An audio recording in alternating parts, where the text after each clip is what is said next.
Thank you. First of all, since I was invited here as the president of the Israel Academy of Sciences, so I feel the honors of representing the academic community in Israel.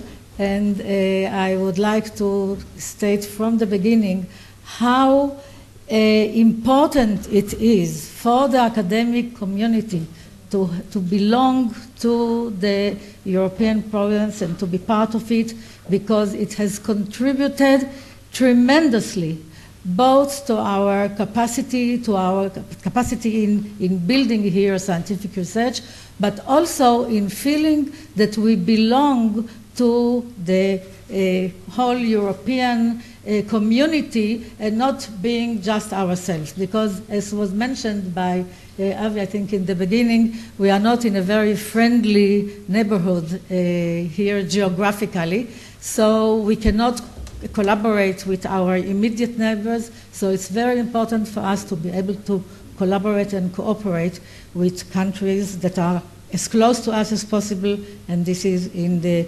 European continent. So this is very important, and of course we will do and we will contribute as much as we can so that this cooperation can continue in the future within the Horizon 2020 program. I am old enough to remember the efforts that were during the 90s when Israel was considering joining the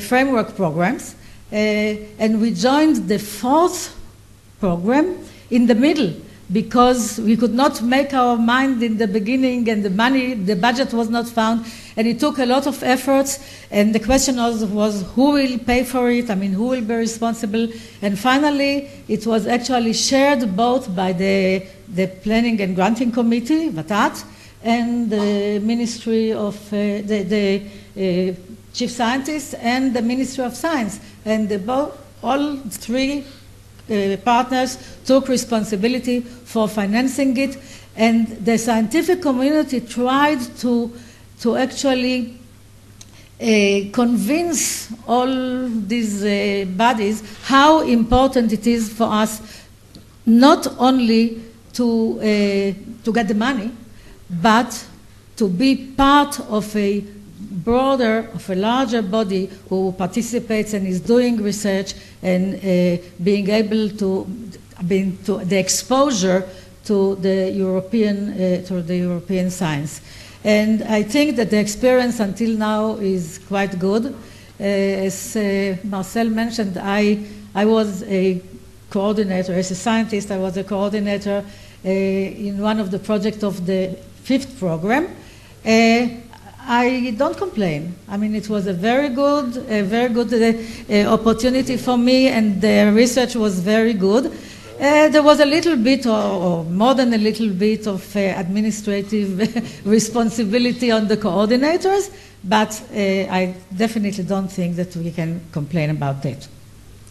Now, it was mentioned by Dr. Smidt that actually the whole research program of in the seventh program and as planned by the Horizon 2020 is based all on three legs, I would say: the basic research, the industrial development, and also the social considerations. And indeed, I think that these are three components that could not be separated. Basic research. Well, I think that speaking on my own behalf, it's no wonder that I think that this is one of the most important components. I also think that in many, many cases, basic research is the basis also for subsequent industrial development. In many cases, it was shown that at least when it goes to universities and research institutes, what they can do is just basic research, and in some cases, in relatively few cases, it can be developed into industrial or development of product development. But in these cases, it is extremely important that what will be done in the universities is basic research that will be translated into applied science.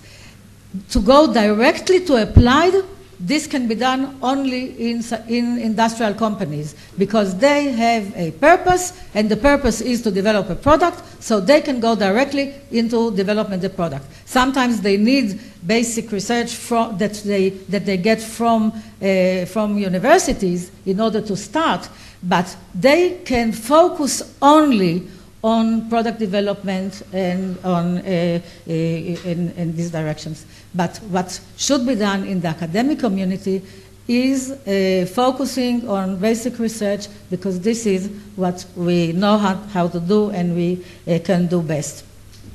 Now, representing the Israel Academy, which is Academy for Sciences and Humanities, I cannot neglect the social sciences and humanities.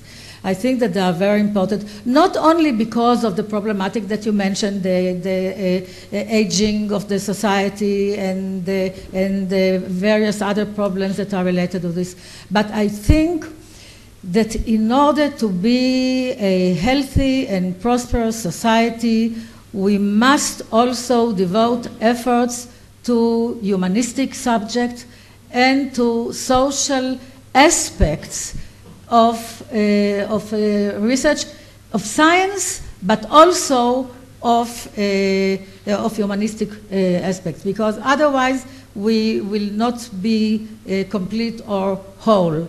And this is why I think that in the ERC, having a specific panel, the SSH, that deals with social sciences and humanities, I think is very important. It's a very important part and a very important direction in the ERC.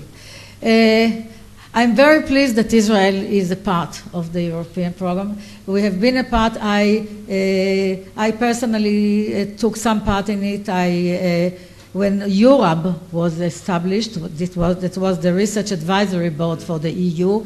I belonged to the first Europe. It was a joint venture of basic science or academia and industry. So as far as I remember, there were 25 members in Europe. 10 were from the academy, 10 from industry, and they were 5 ad personam, of whom I was a part. But I think that the work of this advisory board was very important. One of their achievements was the establishment of the ERC. And we are all proud of the ERC. I think this is the most important activity of the 7th program. And I hope it will continue in the Horizon 2020. Thank you. I just want to add one word for Robert Jan Smith, because I think for the Israeli crowd, it's needless to say, but Professor Arnon was modest. She can speak about academia and industry because besides being a distinguished researcher, she's one of the 2 researchers behind the Copaxone drug, which is almost $4 billion in annual revenues out of that specific drugs in a single year. So I think through her life, yeah, absolutely. Just want to say. She spoke about Daniel Jacob.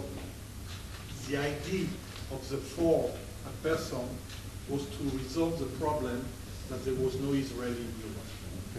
So that was with Professor Arnon, which was designated. It's something we built with Daniel. It was at the Busquin time to resolve the problem that there is no Israeli either. And also, we serve the gender issue, sorry, Ruti, but for them it was important. So we resolved 2 problems there together.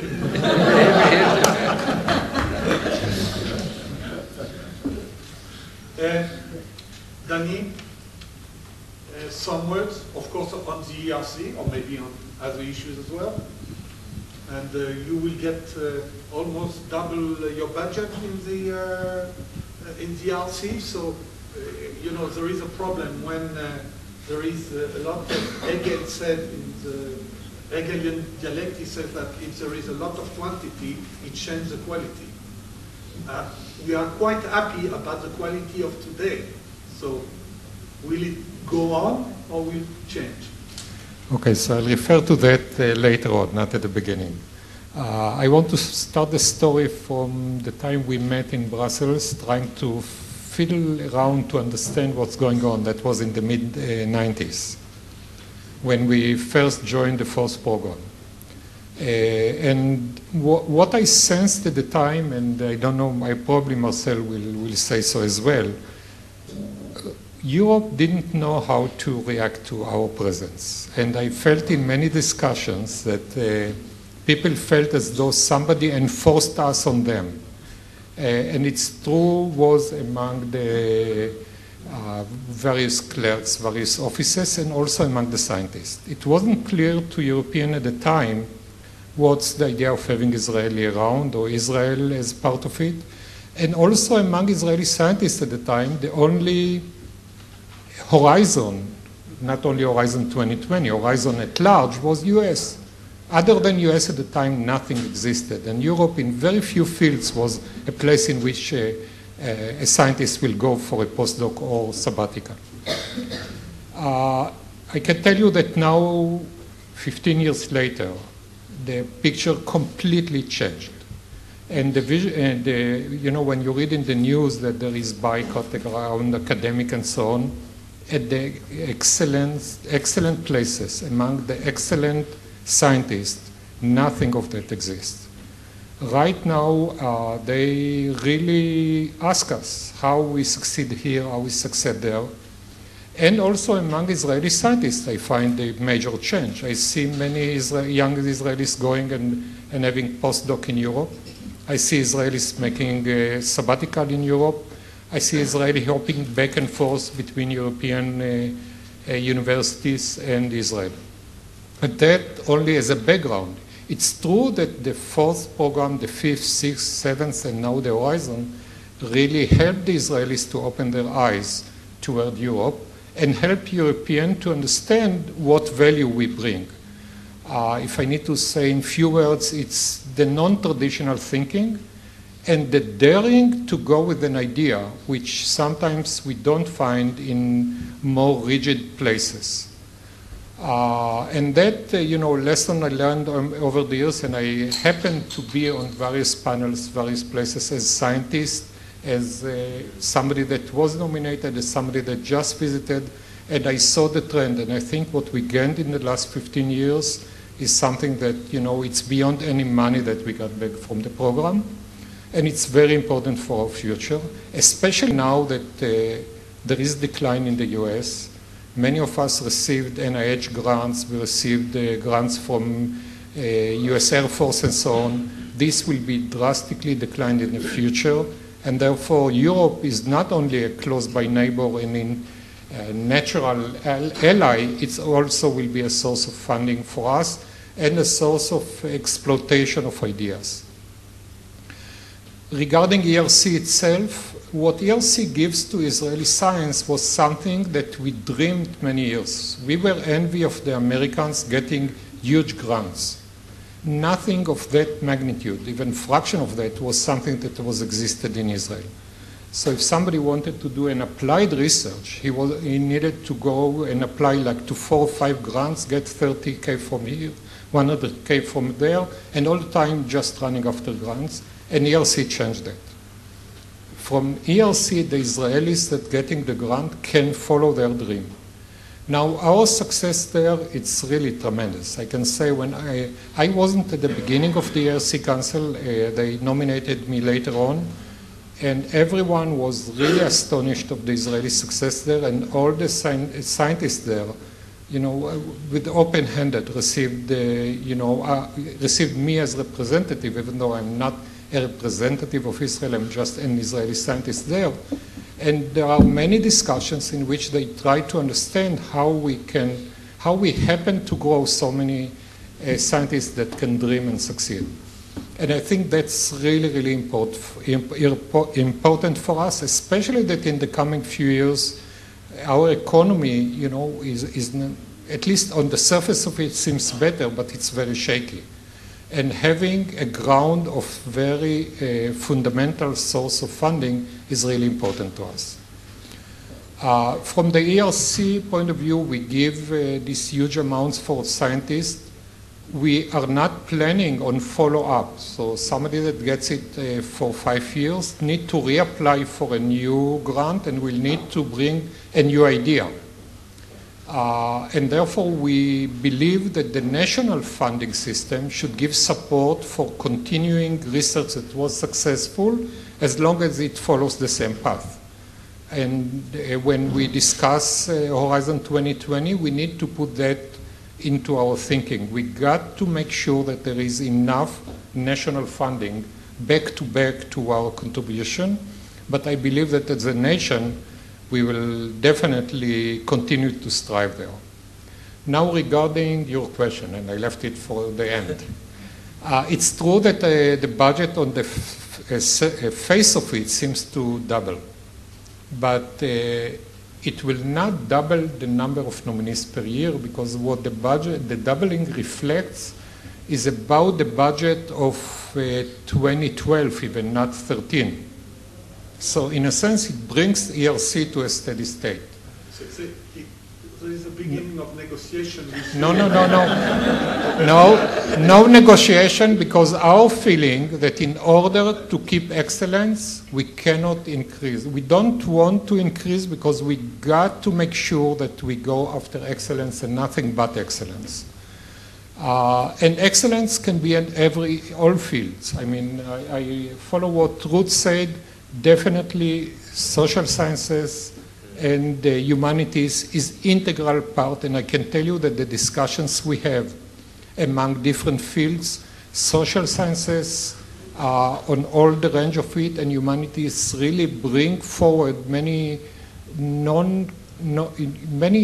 thinking ideas and way of looking at things that are completely different than what natural sciences traditionally or engineering would follow. And we got to nurture that, to continue to nurture that, and we have no plan of changing the balance among the different fields, even though sometimes in some fields the demand is larger than others. We will not shift that, because I think for the future of humankind, we got to make that, and it's really, really helpful. You know, once you have the idea, to make it go forward, you need to understand what it means from social science side. Not talking about those social networking right now, that, you know, any computer science will tell you, oh yeah, I can program this. None of us could envision what this social networking will bring forward. And we got to keep that going. So we don't want more money than that, but definitely not less than that. So we wish success to everyone.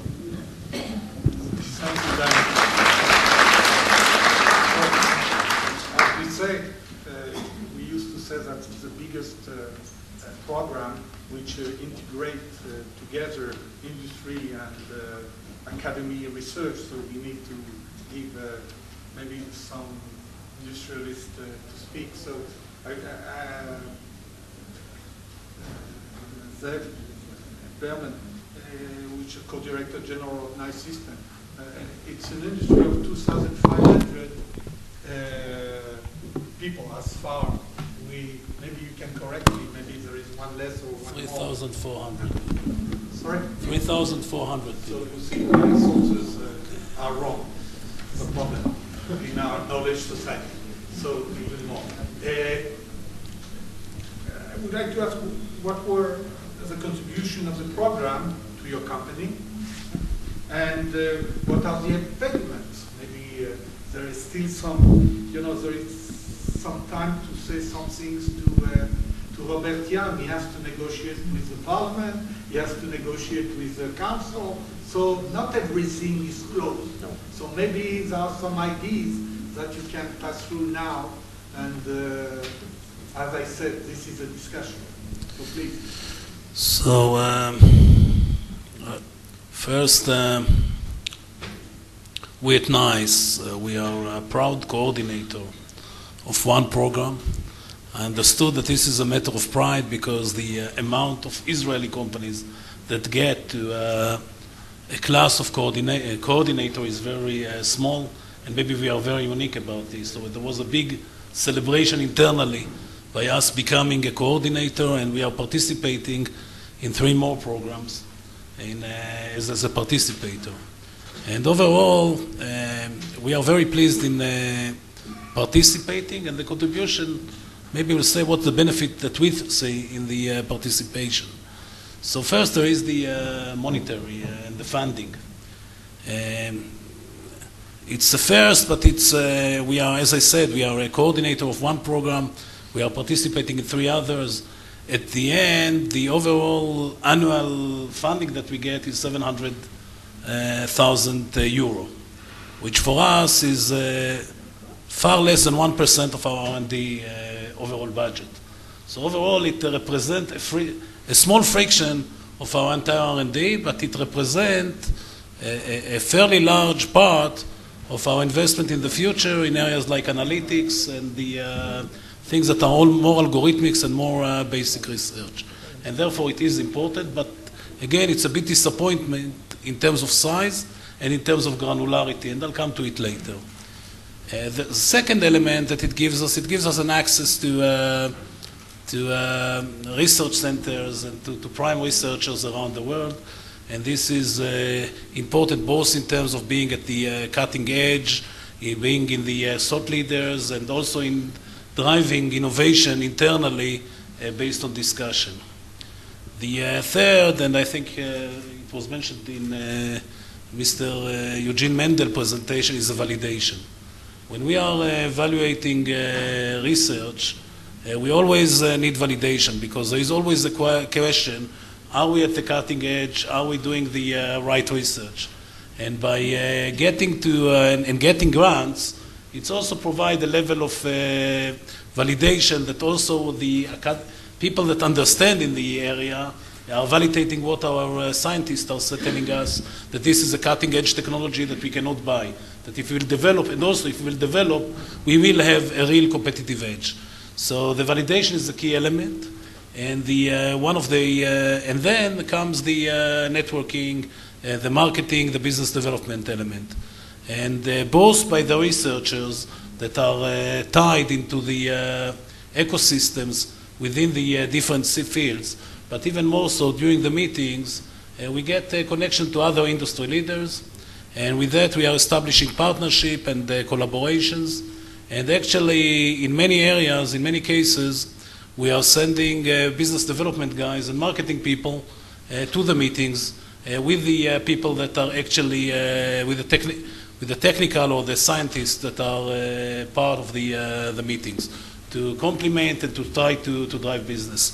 So for us, it's important. It provides inclusion, it provides partnership, and these are the main benefits. If we are looking at this is on the positive side. If you are looking at the negative side, I believe that the issues that we are seeing, so from my past experience, I was in a company that made quite a few applications to FP5 and FP6. Maybe it was even FP7, I'm not sure, and we all were denied. And there were, so at certain point we decided that there is no point in continuing and working, and what I remember the feeling there was that there is a lack of transparency and lack of fairness, that we are not included because we are not part of the gang, we are not part of the Central European circles, which to a certain extent still exist today. I think that there are some barriers to Israeli participation in terms of being coordinators, that we are not kind of the founding members. We always feel a bit outside the circle, and I think this is something that should be changed. And the third, that there is a very large amount of bureaucracy there are things that you mentioned and about how to manage the plan for the amount that it brings. So I would say that for the money itself, it would not go, if we would not see the other benefits because of the administrative work that is associated with that, we will not go to the plan. It's mostly because of the other benefits that we are willing to deal with all the bureaucracy and all the administrative work that is associated with that. There is one thing that is important as well, and this is what we are asking ourselves is what is the value that we are providing to our European counterparts. And I think this is something that we also have to ask ourselves is what is the value that we are providing. It's not only what we are getting. And we found that because in many areas that we operate, the industry or the leaders in the industry are mostly Americans, the ability to participate and to partner with leading industry organizations, leading companies, and there are no European companies, it's only Americans. And the ability to validate things in the market in the more practical manner is something that we are providing unique value and a unique way of being able to productize.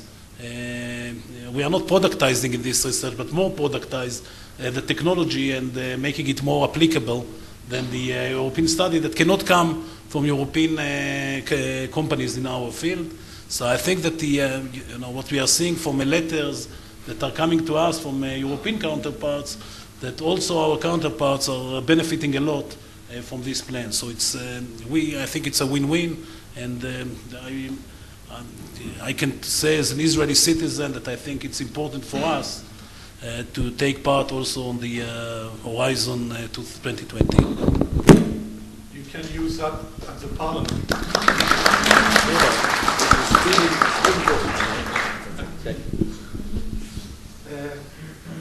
Omri Reisman is, as I said, worked for, is the CEO for HORIZON.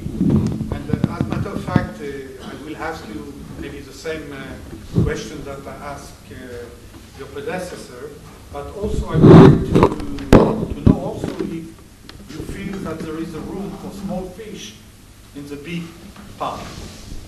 Okay, so the answer is yes, but just to start this as this is a panel, I would like to refer to some of my colleagues here examples. To start with Professor Pe'er description of the academy play in applied research. I think as a bootstrap company, one of the major contributions for us in participating in FP7 is that as a bootstrap company, we are only able to do or to apply engineering. Coming into the FP7, we are actually able to apply research activities and applied research activity. And this is an important gate for us to step into innovative products, evolve our position in the market and be more competitive. So I think this is the number one contribution for a small company is the ability to apply research and not just engineering. Now, moving into Professor Kendall's slide about how the Israeli government sees the participation in the FP7, and I actually see a tick mark or check mark for every box there in terms of the story of how we came to work in the FP7. So we had an idea that the era of copper cable as a media for networking is over. And the next step should be a very cheap optical fiber that can be applied for homes and for short distance communication. And we thought, just two people in the room, we thought that a plastic optical fiber would be a good solution. And we searched for partners, and we just happened to find them in Europe. So that was the first check mark, right? We found somebody that thought that what we are thinking is applicable. Now, being the smart guy, we realized that when we applied as the FP7 program, and we came to our partners who were, part of them were very high prestige research institute, and we say, we think we need to do 10 gigabit. as they thought 1 gigabit was, you know, the state of the art, and it would not go beyond that. And we said, we think we can apply modulation techniques that we had used in the past, and we think we can do it. And actually, they let us manage the work package of the physical layer, which enable not only 1 gigabit, but 10 gigabit and ultra-wideband, which is wireless protocol over this media.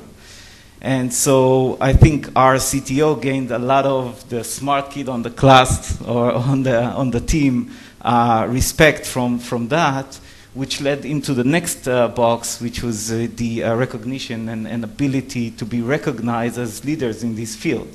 And as a result of that, we had spun off an IP that we developed based on the research that we done as a spin-off company, and it had was granted with $10 million investment by the Chinese government to do a product, which would never, as a small Israeli company, be able to enter China with just an example.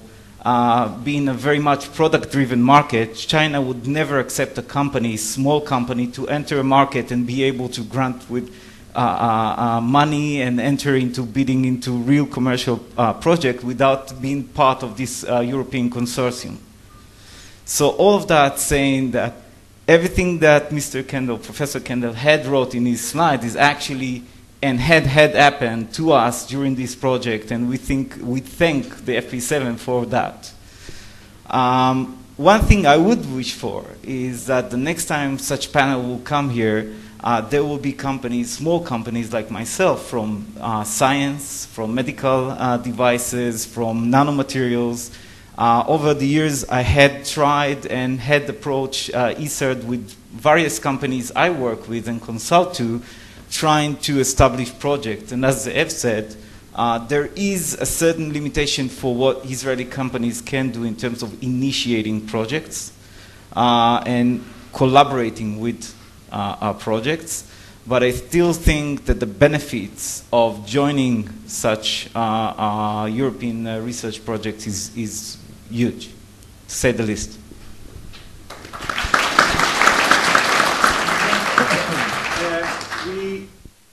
If the other member of the panel would like to react to some of the things, and we will ask afterwards the Professor Kendall.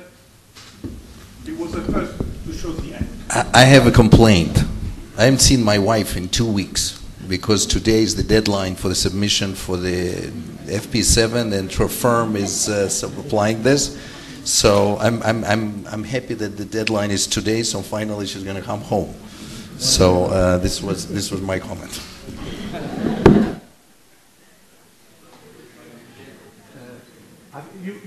Maybe Avi, and you will react to Avi as well. I want to, since we are among friends and nobody's listening, I do want to open a wider perspective, which I think is part of an open discussion. So therefore, I hope this will not be regarded in any way as challenging the program. But it was discussed here, and we heard a CEO perspective as well as the scientist perspective. I think there's no need to explain to this crowd, certainly not to the speaker, the importance of investing in R&D, science and technology, the government's role, the importance of international collaboration. As I said, and I truly believe in that, these are all inherent parts of our DNA. I think in today's world, while we look into investing our resources, and moreover the national resources, which are an important plan of Horizon 2020, we need to open up just for a minute, to go to a wider lens and look on the entire globe and the entire tools. And just very quickly, within the Office of the Chief Scientist, we fund hundreds of projects every year of international collaboration. We do that obviously through the FRAME program, but we also have 45 bilateral agreements with countries worldwide. Many of them are in Europe. We're active participants in other European programs like Eureka, Eurostars. Part of them will be EU programs, part will not. And of course, as I said, we work a lot with multinational corporates. And in a sense, it is that question of understanding what is the unique role of FP within that wider framework that I think will help us better allocate our resources and, more important, better guide our customers And our customers are right here. They're both the companies as well as the academia to the right programs. Because at the end of the day, as I said, I think the objective is clear, and we're there to support it. I think it's our collaborative role to understand which tool serves best each project and better understand the attributes of each program as well as the limitations. So we're focused on 2020, but I just wanted to share with you, at least from my perspective, and the Office of the Chief Scientist is somewhat unique in the sense that it's very comprehensive in its coverage. The way we look at it when we try to analyze that is, where is the specific role of the FRAME program besides the obvious benefits? And as I said, we're active supporters and very proud of what we achieved in the wider perspective of science, technology, and innovation. I hope it wasn't too much of a challenge.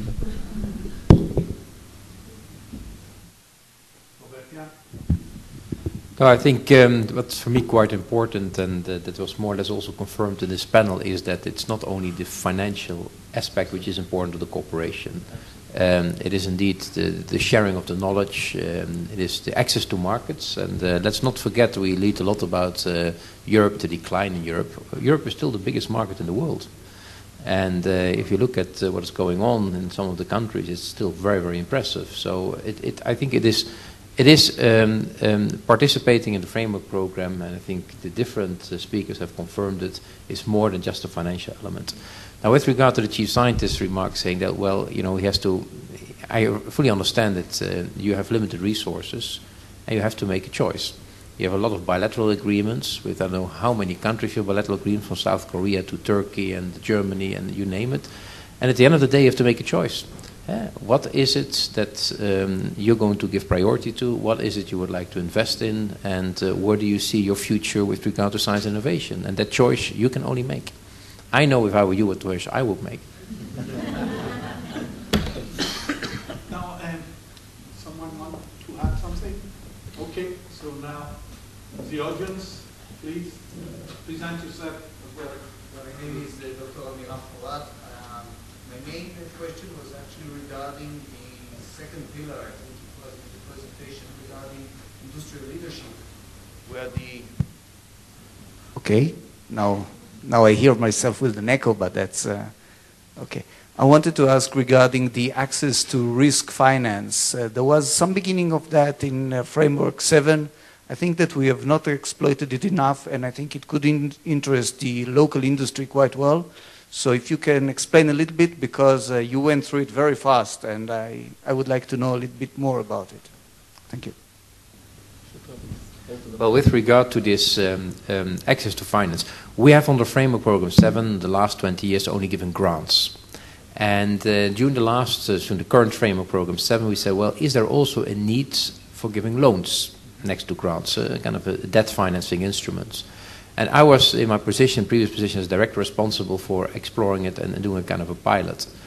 And I was myself not convinced, because I thought that the financial markets, the banks, would be able to deal with that. And we started, and after 2 years' time, we had given 8 billion in loans to innovative companies doing innovative projects, where even the home banks did not want to give any money to these projects because they were too risky. So there's an enormous amount, enormous requests besides requests for grants, also requests for loans. And we're going to continue with this instrument, but besides debt financing, we're also going to start a very impressive thing for equity financing, and mainly oriented towards small and medium-sized enterprises. So there's going to be a lot of risk-type money available as loans for very good interest rates in the years to come, to indeed boost that rollout of research. Maybe I will add here that say we didn't use it, but our benchmarking is always 1%, because now we will pay 1.5. We have 2.5% of the RSFF in Israel. So big companies, Chil, Teva, but Metinvest, it's a syndication of 5 small companies. They had to syndicate themselves to get the 7 million. But there was a problem for the small companies would need less than 7 million because there was not infrastructure in Israel to do it with a bank. So this is a problem. I understand it will be resolved and so on. So, but just to not to have the impression, the feeling that we didn't use the facility. We did use it. Please. Text, because we are registered, so say your name as well. I'm Talat Zachor from the Weizmann Institute, and I have a question about regarding the ERC program in the Horizon 2020 as an academia, and we have several ERC. The future of the ERC grants in the next, in the Horizon 2020 is kind of vague for us. And we basically want to know if the format is going to be the same, or it's going to have tremendous changes in the next Horizon 2020. Beside that, I mean, you mentioned that you're going to double the budget, but in terms of other eligibility and whatever.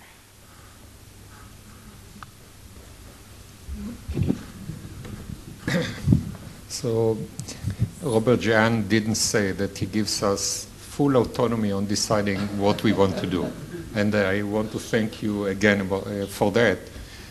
We don't feel any constraint other than trying to find the best way to explore excellence within Europe. So the basic program will remain as is. We recently initiated 2 experimental sub-programs. One is innovation, that is small money for an idea that can be explored within 1 year. That's one experiment we make, and if it will succeed, we will continue. Proof of concept is exactly that. And the other one is the new program we just initiated that is Synergy. Again, it's experimental one. We tried to answer something that we sensed that we didn't hit right in the regular program, and that's interdisciplinary innovation or research that it's not individual researcher from one field, but something that combination of 2 different fields can bring forward way more. Now, each individual is supposed to be an ERC candidate in the sense of quality. So it's not that we try to look for collaboration. We try to excel in niche that we couldn't, or at least we didn't sense that we hit right beforehand. We will continue to envision things that can help.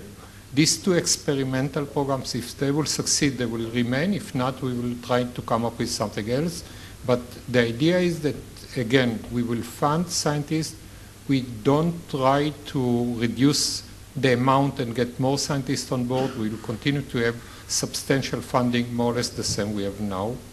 And as I said, there are no restrictions. We read the picture all the time. We work and get sense from the various committees to see what need to be changed.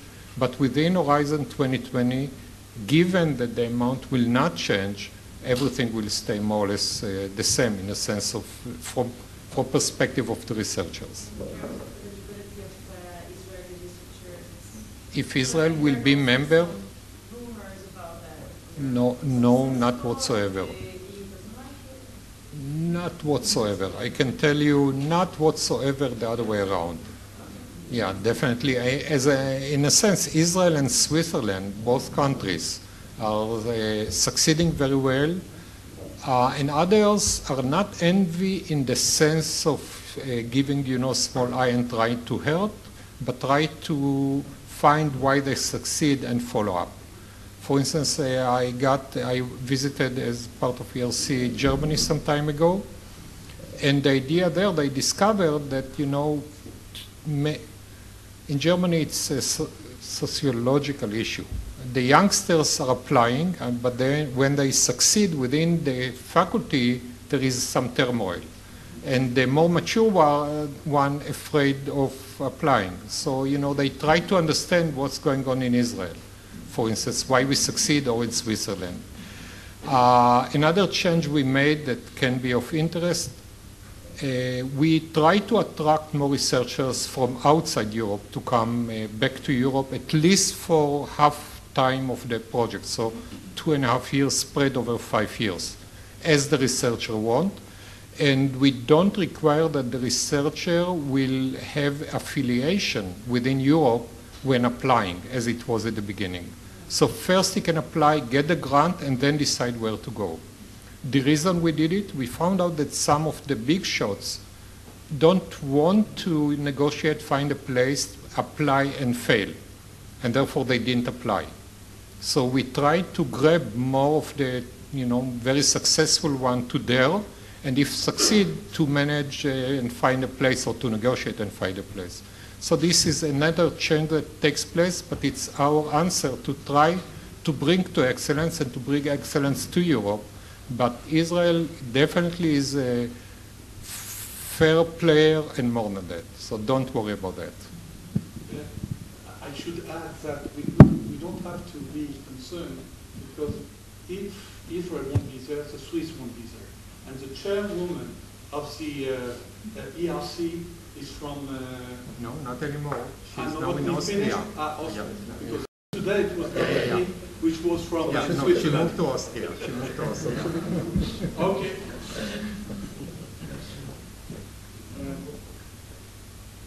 Please. Thank you. Hi, my name is Dr. Daniel Farb, CEO of Leviathan Energy. Two questions. Number one is that I thought the slide that Professor Kandel showed was very powerful, showing the link between research and development and economic growth. And what I don't understand is that at the same time, you pointed out that the ERC budget is basically going to be neutral in the future.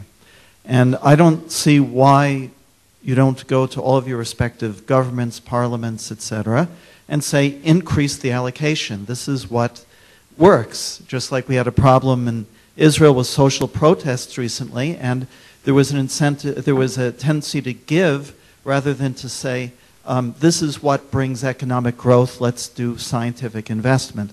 So that's number one. Number two, I'd like you to address, whoever feels relevant to address this, the issue of the amount of allocation that's given for large companies and big companies and small companies being the same. For example, if, let's say, a small company makes an alliance in the FP7 with Siemens, for example, is it fair for Siemens to get, let's say, 75% funding and the small company to get 75% funding? Shouldn't it be less of, shouldn't there be more of an incentive for the SME? If we favor SMEs, why don't we actually put the money there for the SMEs? Okay, thank you. Just, perhaps with regard to the ERC, to just get rid of some misunderstanding, the current budget of the ERC under FP7 is 7.5 billion. And we're proposing to put it almost up to 14 billion. So it will go as a total program from 7.5 to 14, which is almost a doubling. Now, you presented it also in a different way. Since the 7.5 billion, it's a complex story, since the 7.5 billion is allocated over 7 years, you're indeed right that in the last year, since we do backloading, the budget will be quite substantive. And if you take 2013 as a starting position and you then extrapolate, then of course you are right, there will be a constant. But I mean, you look at it as a total size of the project, of the program, it goes from 7.5 billion to 14 billion. Now, with regard to small and medium-sized enterprises, that's why we are introducing this SBIR scheme, so that we can give more favorable funding, higher funding rates to SMEs, certainly in phase one, even 100% for feasibility and exploratory work. So we take note of that indeed to allow differentiation of funding rates for small and medium-sized enterprises, certainly at the beginning. It could be now the last question because we have some constraints. In 10 minutes, Robert has to be in Yad Vashem, so we are already late, and maybe other members of the panel also need to be. There is a lecture there, and there is other constraints. So now I don't want to do an auction. Who will pay more to ask the last question? So, okay, Alex. Well, Mr. Alex Gordon from the Technion. I have two questions about simplification. One is the simplification and contradiction, and the other one is the simplification and diversity. Let's start with the diversity. We're talking about simplification of the program when you have actually a new program of programs. You take everything under one umbrella. Every tool is a baby, every tool is a world, every tool has rules, etc. How would you like to simplify this as such? The second one is simplification is beautiful, trust is wonderful. After 5 years comes the audit. Then you know there is no trust, no belief, just financial rules, etc. How do we solve this gap? Thank you. Now, with regards to simplification, you rightly say we have at the moment a situation that we have a framework program, we have a competitive innovation program, the EIT, and they all apply different funding rates, different rules, etc., etc. So we're going to put an end to that. There will be a single set of rules for everything. That is an enormous facilitation. With regards to audits, which is indeed a pain in the neck, we have put in the legislative text, as you see,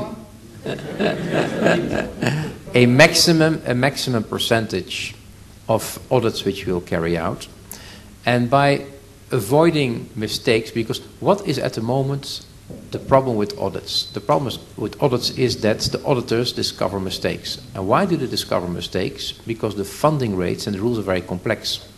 So people make mistakes, for instance, with timesheets. Well, why? Because the timesheets are very complex. And if they're complex, you make mistakes. And if you look now, what we're intending to do is that those researchers which are fully employed by European projects don't have to do timesheeting anymore. And that is the majority, by the way. That's 75% of the ERC, 75%, almost 80% of all the research in the ERC don't have to do timesheets because they are fully employed by the project. And the others who have to do timesheeting, it's going to be extremely simple.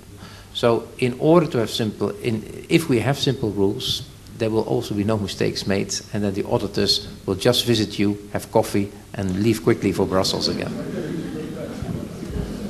Thank you.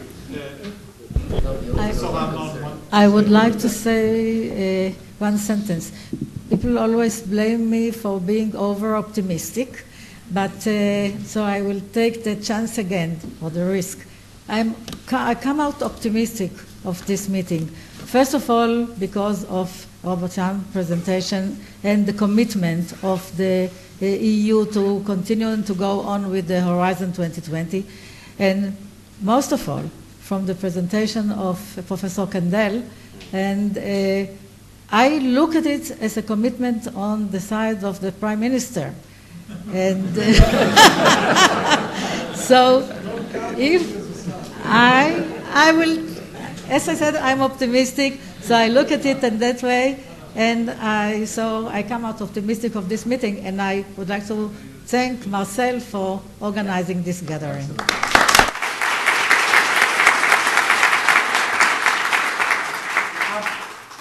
A last duty, and you will be free. We have a kind of habit, a tradition, when we have a guest from abroad, we give him a khamsa. What is a khamsa? It is, maybe you know, it is the hand of Fatima, which stopped the eye of the devil. So we begin, and this in our region, it's the same role than the horseshoe in the Western country. It should bring luck. You spoke about excellence, that to get a project and excellence, you need a little bit of luck also to pass through the evaluation process. So we have this, we did it, the idea became with the fifth framework because it's a Khamsa means in Arabic 5. So it was easy to do it. For the sixth, we didn't dare to add another finger, that's not nice. And for the 7, even no. And you remember when I said, so we put the 7. Yeah. And you remember I said, I don't like Horizon 2020. Once in a bus we were together. And I said, I have a problem. How I will write Horizon 2020 in my Hansa. So I need a nice logo that you will produce that I will be able to put it later on. So that's what we did. So basic something.